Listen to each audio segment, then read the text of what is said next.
Negara produsen kendalikan dunia perdagangan lalu kendalikan dunia keuangan. Itu persepsi old mind. Pasar modal dan pasar uang lah sebenarnya pengendali dunia keuangan. Dan ini persepsi new mind. Neraca perdagangan positif dianggap baik dan solusi bernegara oleh old mind. Faktanya selama menjabat malah impornya membesar. Lalu selalu negatif dagang dengan kakak tertua Tiongkok. Jujur, entah bagaimana kok sekarang kakak tertuanya negara komunis ya. Dan diterima luas lagi pemahaman bahwa tidak apa-apa bekerja sama dengan negara komunis. Yo wes, kita lanjut. Toh jabatan old mind ada batasnya. Kembali ke kalimat awal, negara produsen akan kendalikan dunia perdagangan dan dunia keuangan. Itu strategi Tiongkok. Di mana negara defisit alias yang Tiongkoknya surplus, pasti negara yang kalah tersebut akan dipaksa pakai yuan. Catat ya, ketika sebuah negara pakai mata uang negara lain untuk transaksi, artinya negara tersebut kalah ekonominya. Kita lihat strategi serangan ekonomi dari ilmu ekonomi.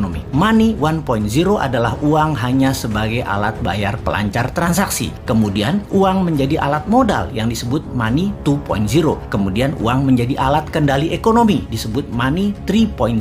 Salah satunya debt trap yang Tiongkok lakukan pintar. Dari money 1.0 langsung ke 3.0 karena ya memang Tiongkok nggak punya Wall Street, tempatnya money 2.0. Kita lompat sebentar sebelum balik ke money 3.0 agar sambungannya paham. Sejarah Partai Komunis di Tiongkok, di mana orang-orang nasionalis kabur keluar Tiongkok ketika komunis berkuasa dengan tangan besi. Satu ke Taiwan, jadi negara yang dipayungi Amerika. Yang kedua ke Hong Kong, jadi city country di bawah Inggris. Keduanya, Taiwan dan Hong Kong ekonominya maju pesat sejak tahun 60-an hingga saat ini. Sejak tahun 1989, reformasi ekonomi di Tiongkok melawan hegemoni IMF mulai dijalankan secara gerilya, main dengan globalis dan main dengan double standard, yaitu renminbi yuan. Catat sekali lagi, nantinya kita new mind akan pakai strategi yang sama ini, kecuali kalian masih suka dengan old mind yang sekarang berkuasa. Apa yang Tiongkok lakukan setelah memutuskan melawan IMF, namun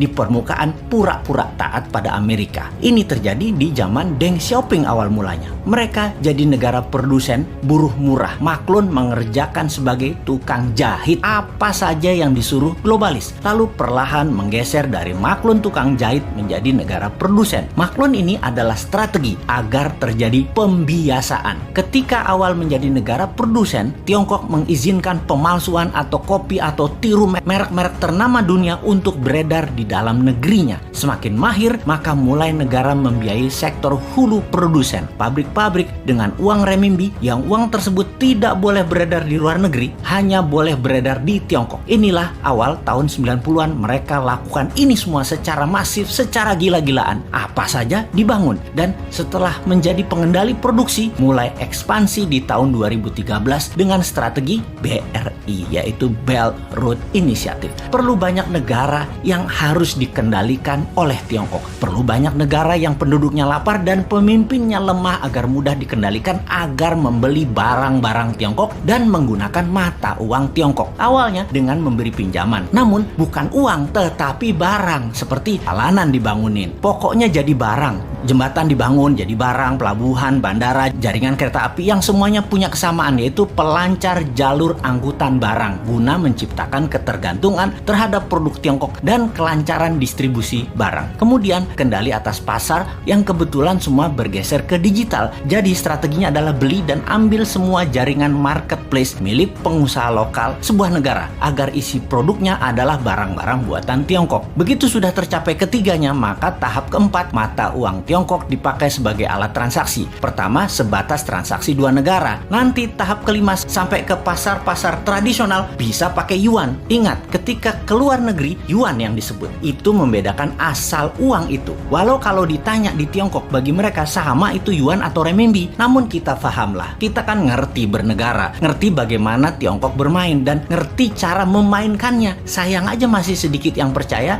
dan masih banyak yang tidak peduli. Wajar kalau masyarakat tidak tahu, namun pejabat yang tidak peduli dan tidak tahu juga banyak banget. Apalagi yang mau menari jadi presiden di 2024. Rasanya nggak ada yang paham beginian. Yang penting gue populer dan rakyat pilih gue. Lihat aja daftar 10 orang yang katanya calon presiden di lembaga survei. Kita review satu persatu. Paham nggak bernegara ala Tiongkok dan Amerika? Rasanya Kagak ya, New Mind beda. Kita paham dan strateginya bukan ikuti keduanya, namun punya strategi sendiri untuk main 3 kaki awalnya dan menyalip di tikungan di tahun 2030 menjadi 3 besar dunia dan di 2045 menjadi negara superpower. Kalau hanya naik 7% setahun dan faktanya 5% pertumbuhan ekonominya, mimpi jadikan Indonesia negara superpower. Buktinya sekarang aja pakai yuan dagangnya, harusnya pakai rupiah. Bos, itu artinya kalian old mind geblek bernegaranya.